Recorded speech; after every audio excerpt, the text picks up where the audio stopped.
Et salut à toi, bienvenue dans ce nouvel épisode du podcast Nourris ta santé. Aujourd'hui, on va parler du collagène et le collagène, j'en avais déjà parlé il y a un bon bout de temps sur le podcast, mais j'avais envie d'en refaire des épisodes parce que depuis, j'ai fait des recherches et j'ai du coup appris évidemment de nouvelles choses et changé un petit peu d'avis sur certains points.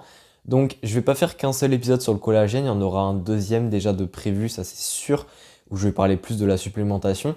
Là, je vais peut-être un petit peu plus parler des généralités du collagène, d'à quoi ça sert dans l'organisme, qu'est-ce que c'est exactement, etc. pour que tu puisses en avoir une meilleure idée. Et peut-être que j'en ferai même un troisième épisode où je vais en parler en lien avec la glycine, qui est aussi un supplément qui commence à pas mal évoluer dans le domaine de la nutrition. Donc aujourd'hui, on est vraiment parti sur le collagène, les généralités. Donc déjà, qu'est-ce que c'est que le collagène? Le collagène, c'est une protéine et c'est du moins l'une des principales protéines de l'organisme, puisque ça correspond à environ 30% des protéines du corps. Donc il n'y a pas qu'un seul type de collagène, il y en a 28.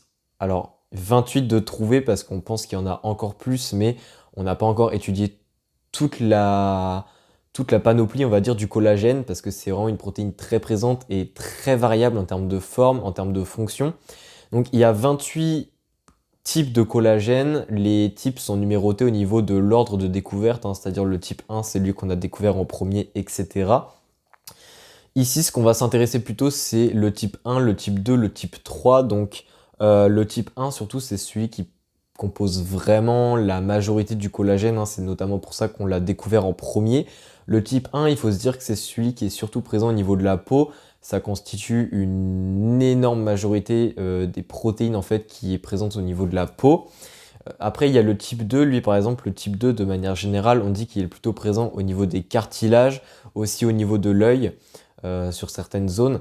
Et le type 3, lui par exemple, il est un petit peu plus présent au niveau des ligaments et généralement on le corrèle pas mal avec le type 1 puisqu'ils sont présents sur des lieux similaires au niveau du corps.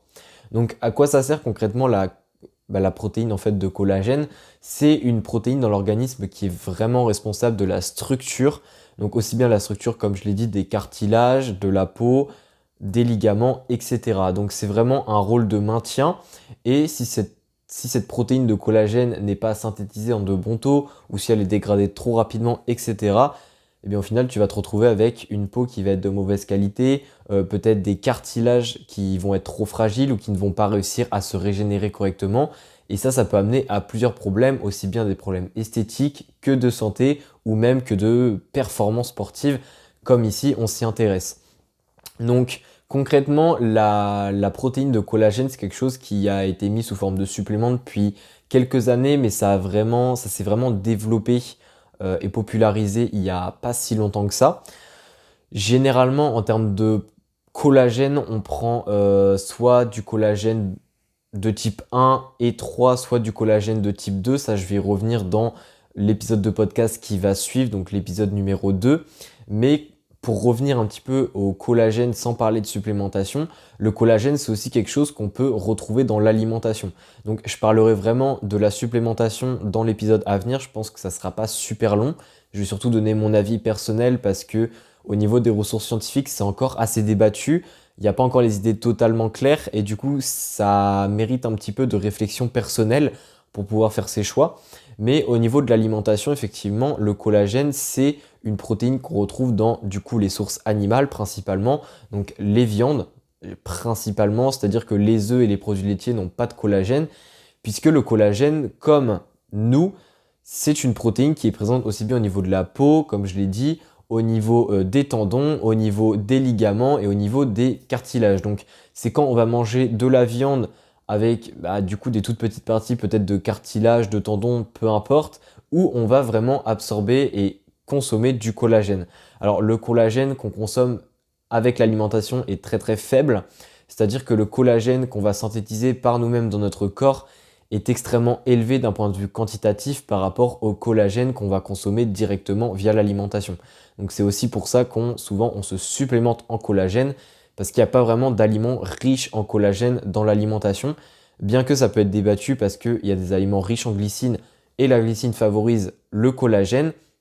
Alors ça, j'en parlerai, je pense, plus quand je ferai vraiment un épisode dédié à la glycine où il ferai pas mal de liens avec le collagène. Mais la raison de cela, c'est principalement parce que la glycine, c'est le principal acide aminé du collagène. Il faut à peu près compter que pour 1 kg de collagène, on a au minimum 300 grammes, voire 350 grammes de glycine. C'est-à-dire que un tiers du collagène, c'est au final l'acide aminé qui est la glycine. Donc ça peut être vraiment tout un épisode de podcast et j'en ferai tout un épisode de podcast sur à quoi sert la glycine. Je parlerai aussi bien de la glycine simplement au niveau du corps, mais aussi des suppléments en glycine et peut-être comparer les suppléments en glycine au niveau, par rapport au collagène. Même si ça, je pense que je vais en parler aussi dans l'épisode numéro 2. Donc au niveau du collagène, ce qu'il faut retenir un peu de cet épisode, il aurait été assez court, mais il n'y a pas vraiment énormément de choses à dire au niveau du collagène, hein. Au niveau des fonctions, il n'y a pas vraiment de fonction métabolique ou quoi. Le collagène, c'est vraiment de la structure, mais ce qu'il faut comprendre, c'est que si tu n'as pas assez de collagène, si tu manques de collagène, si tu en dégrades trop vite, si tu n'en synthétises pas assez dans ton corps, etc., eh bien, tout simplement, ça va te mener déjà à une peau qui sera moins belle, ce qui est, je pense, un facteur déterminant pour beaucoup de personnes, hein. On ne souhaite pas avoir une peau de mauvaise qualité, aussi bien une peau sèche, aussi bien une peau qui cicatrise mal, etc. Il y a ça, mais il y a aussi vraiment, un petit peu plus lié au domaine sportif, il y a tout ce qui est cartilage et tendons, et aussi les ligaments. C'est-à-dire que si on n'a pas assez de collagène, eh bien déjà les tendons, il y a plus de risque de blessure parce que la structure des tendons va être dégradée. Et par exemple, si on a une tendinite, eh bien la tendinite va être régénérée de manière moins rapide, si on peut dire. Et puis au niveau des tendons, c'est la même, enfin au niveau des ligaments, pardon, c'est la même chose. C'est-à-dire que les ligaments, eh bien, si on n'a pas assez de collagène, les ligaments vont peut-être s'user plus rapidement, vont peut-être être plus fragiles, et ça peut plus vite mener à des blessures, ou du moins, même en cas de réhabilitation de blessures, eh bien, ça peut diminuer ou du moins ralentir le processus de guérison. Et ça, c'est quelque chose qui va évidemment venir impacter la carrière, on va dire, du sportif. Donc ça, c'est aussi un point important. Il y a aussi le cartilage, évidemment. Le cartilage, c'est vraiment une structure un petit peu de soutien, de protection. Et ça, c'est très important pour les sportifs, pour évidemment prévenir les blessures, pour prévenir du coup les inconforts et donc les baisses de performance, mais aussi tout l'aspect santé qu'il y a derrière ça. Donc le collagène, c'est pas une protéine à négliger au niveau des sportifs. Il faut savoir que le collagène, c'est une protéine qui se dégrade de plus en plus facilement dans le corps avec l'âge, c'est-à-dire que plus on vieillit et plus, on va dire, notre taux de collagène va être dégradé, puisque même si la production reste à peu près similaire, la dégradation, elle, va augmenter et du coup, ça va faire qu'on va avoir moins de collagène dans le corps. Mais il y a aussi, par exemple, des UV, hein, les UV qu'on a l'été, etc., au soleil. Ça va aussi venir dégrader le collagène parce que ça va activer ou du moins ça va stimuler l'activité de certaines protéines, donc les métalloprotéines, si je le dis bien, donc c'est les MMP qu'on appelle, donc c'est une grande famille de protéines donc, qui regroupe aussi les collagénases, qui sont des protéines qui viennent dégrader en fait la molécule de collagène. Donc globalement, c'est un petit peu ce que j'avais à dire dans ce premier épisode.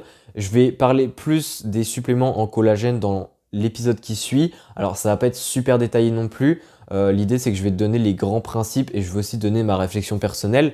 Et puis on se dit surtout à la prochaine du coup pour le deuxième épisode. N'hésite pas si tu as des questions à m'envoyer un message. Allez, ciao!